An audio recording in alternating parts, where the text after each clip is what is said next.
Analisamos nesta aula mais dois argumentos. Vamos, certamente com boa vontade, tentar responder se tais argumentos são fortes ou fracos. E é bom lembrar que responder tais questões pode não ser fácil. Por quê? Porque estamos falando de justificativas, justificações, que é um conceito difuso. Mas vamos analisar o primeiro argumento e ver que a análise nos faz entender mais o que é que estamos dizendo com um dado argumento. Considere o argumento: todo político culpado de corrupção será preso ou multado. Alguns políticos culpados de corrupção serão multados. Nenhum político será preso ou multado. Portanto, nem todos os culpados de corrupção serão presos. Esse argumento é representado conforme a interpretação I como sendo essa fórmula, a fórmula H15. E a interpretação I, como vimos anteriormente, é essa. I é uma interpretação sobre o conjunto dos políticos, na qual P caracteriza quem é culpado de corrupção, um político culpado de corrupção, Q caracteriza político que é preso, e R caracteriza um político que é multado. A análise dessa fórmula, que representa o argumento, é dada aqui. Nessa análise, começamos com F porque a fórmula é uma implicação. E o resultado final dessa análise é essa afirmação. Essa afirmação, nela temos 4 linhas. As 3 primeiras correspondem às premissas e a última corresponde à conclusão, sendo interpretada como sendo falsa. Podemos certificar que esse diagrama contempla a afirmação. E se esse diagrama contempla a afirmação, temos a conclusão que realmente I interpreta H15 como sendo falso. Mas por que essa afirmação é contemplada por esse diagrama? Olha, vejamos. Na primeira linha está dito o seguinte, que para qualquer elemento do domínio, o domínio todo aqui, se o elemento está no interior de P, então ele está no interior de Q ou no interior de R. E isso ocorre aqui. Se está no interior de P, então está no interior de R. Logo, se está no interior de P, então está no interior de Q ou no interior de R. Essa parte não é contemplada, mas aqui temos uma disjunção, não há problema. A segunda linha diz o seguinte, que existe elemento C, que está no interior de P e que também está no interior de R. Olha, esse diagrama ele nos diz que todo elemento de P está em R. Então, evidentemente que existe elemento do domínio que está no interior de P e também está no interior de R. A terceira linha nos diz o seguinte, que para qualquer elemento do domínio,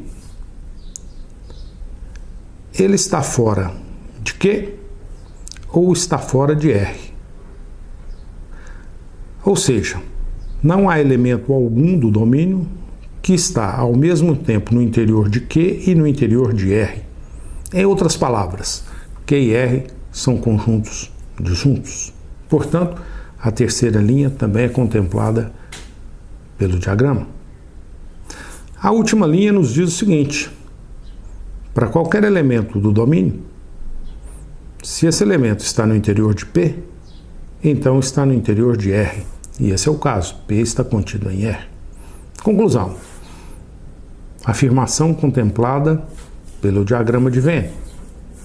E se essa afirmação é contemplada pelo diagrama de Venn, temos que a interpretação de H15 é realmente falsa. A questão agora é a seguinte: o que fazer com a conclusão que obtivemos? Vamos fazer essa análise a seguir. Temos aqui novamente o argumento. Um argumento com 3 premissas e uma conclusão. Premissa 1. Todo político culpado de corrupção será preso ou multado. Premissa 2. Alguns políticos culpados de corrupção serão multados. Premissa 3. Nenhum político será preso e multado. E a conclusão: nem todos os culpados de corrupção serão presos. Concluímos que I de H15 é falso. Isso implica que H15 não é válido, ou seja, o argumento H15 é incorreto. Resta então saber se ele é forte ou fraco. E, para responder tal fato, observamos que, nesse esquema, nessa implicação que representa o argumento, temos a conjunção das premissas implicando na conclusão.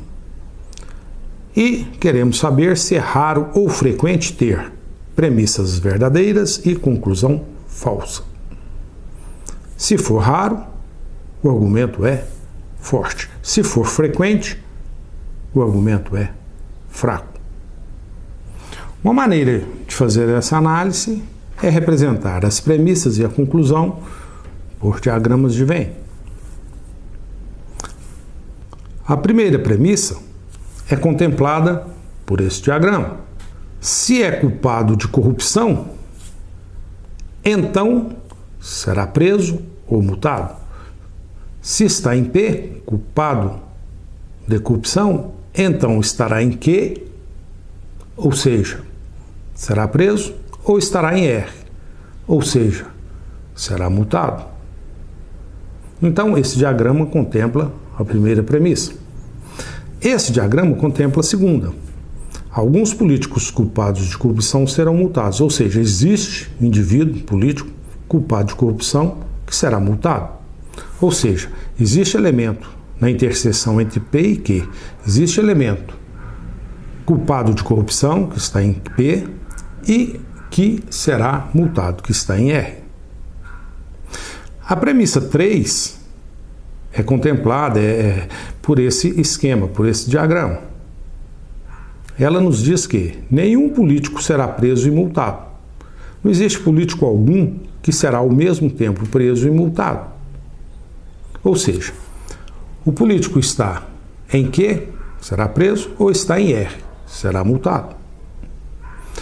E a conclusão?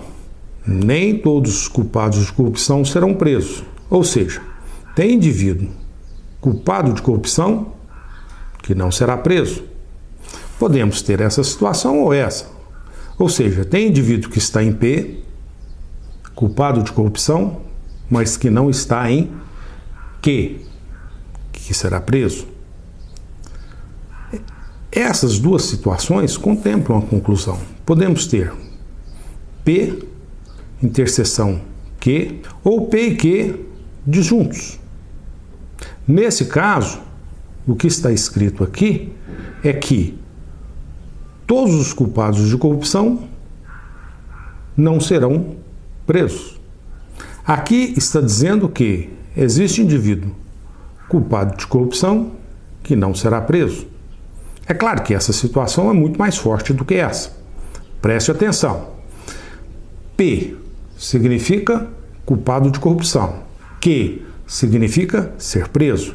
Aqui estamos dizendo que tem indivíduo, pelo menos algum, que é culpado de corrupção e que não será preso. Aqui estamos dizendo que todos aqueles culpados de corrupção não serão presos. É claro que essa situação é muito mais restritiva do que essa. Essa está dizendo que todos os culpados não serão presos. Pois bem, analisando esses três diagramas, a gente observa o seguinte: para que os três diagramas sejam contemplados ao mesmo tempo, ou seja, para que as três premissas sejam verdadeiras ao mesmo tempo, a junção desses três diagramas nos dá como resultado esse diagrama. Observe que aqui eu tenho P incluído em R e aqui também P está contido em R. Aqui tiramos P do interior de Q. Por que isso? Porque temos que Q é um conjunto que não tem interseção com R, como está escrito aqui, mas que P tem interseção com R. Então, a soma dessas três condições dessas três situações é essa. Observe o seguinte: dado que isso aqui é verdadeiro, desse fato, não podemos concluir isso. Ou seja, essa situação.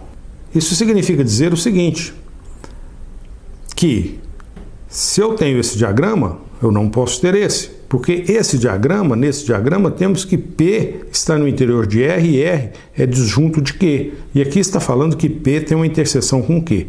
Então, essa implicação é falsa, eu não posso tê-la. Sobra essa aqui. Ou seja, se eu tenho essa situação, então P é disjunto de Q. Em outras palavras, o que estamos falando é o seguinte: se as premissas são verdadeiras, então necessariamente esses dois conjuntos são disjuntos. Em outras palavras, todos os culpados não serão presos. Vamos tentar então responder essa questão. É raro ou frequente ter isso aqui verdadeiro, isso aqui falso? Como assim? Olha, se as premissas são verdadeiras, o que a gente conclui é que todos os culpados não serão presos. E a conclusão é que o argumento é forte.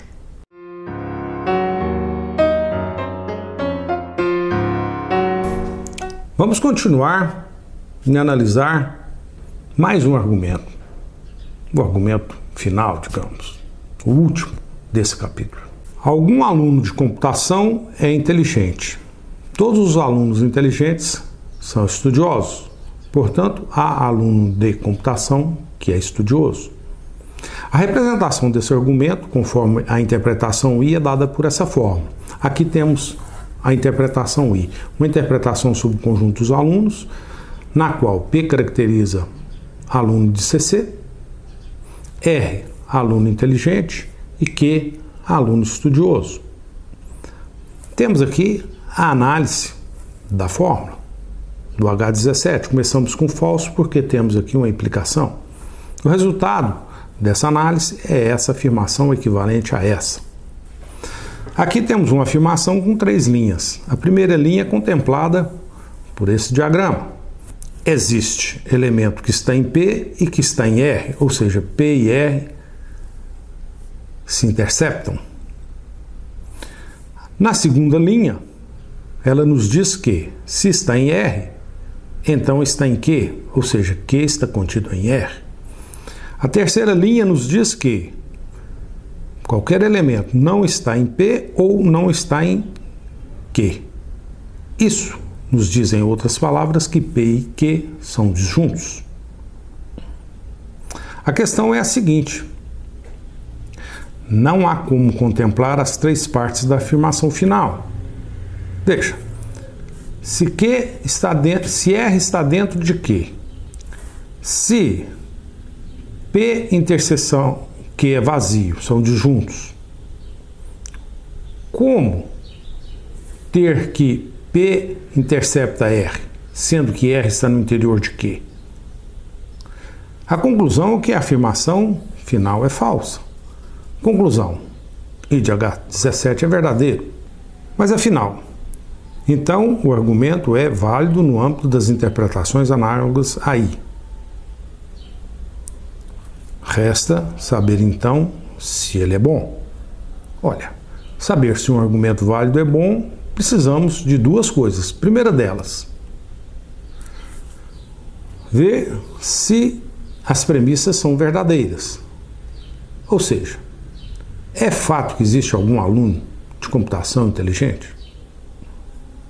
É fato que todos os alunos inteligentes são estudiosos? Temos que responder essa pergunta. E se isso for verdadeiro, podemos daí concluir que há aluno de computação que é estudioso? Certamente o argumento é correto. Por quê? Dado que essas premissas são verdadeiras, elas suportam essa conclusão. Mas saber se ele é bom é mais complicado, porque aí teremos que saber se essas informações que estão nas premissas são realmente verdadeiras. Espero que você tenha raciocinado um pouco sobre tais argumentos. Vale a pena ver e pensar várias vezes, repetidamente, sobre tais argumentos. Eu diria que eles são, digamos, representativos de uma grande classe de argumentos que encontramos no dia a dia.